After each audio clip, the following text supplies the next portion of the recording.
Hello friends, Papiya's কিচেনে সবাইকে welcome. আজকে আমি তোমাদের সঙ্গে শেয়ার করব চিংড়ি কষা। তার জন্য দেখো এখানে পরিষ্কার করে চিংড়ি মাছকে আমি ধুয়ে নিয়েছি, নুন হলুদ দিয়ে মাখিয়ে নেবো ভালোভাবে।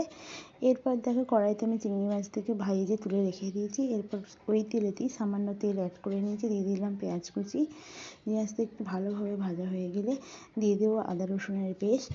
ভালোভাবে করে নিচ্ছি, ভাজা করে নিচ্ছি। এরপর একটা পেস্ট বানিয়ে নিচ্ছি, সাদা সর্ষে, টমেটো, কাঁচা লঙ্কা, নারকেল কোড়া, সব কিছু দিয়ে আমি একটা পেস্ট বানিয়েছি। সেটা আমি কড়াইতে দিয়ে একটু নাড়াচাড়া করে নিলাম ভালোভাবে, যাতে কাঁচা গন্ধটা না থাকে। এরপর বাটি ধোয়া জল দিয়ে ভালোভাবে কাশ্মীরি লঙ্কা, নুন, হলুদ, মানে যা যা মশলা দিয়েছি আমি, জিরে ধনে গুঁড়ো সব কিছু দিয়ে আমি ভালোভাবে এটা নাড়াচাড়া করে পরিমাণ মতন জল দিয়ে দিলাম। এবার জলটা ফুটে উঠলে দিয়ে দিলাম ভেজে রাখা চিংড়ি মাছগুলো।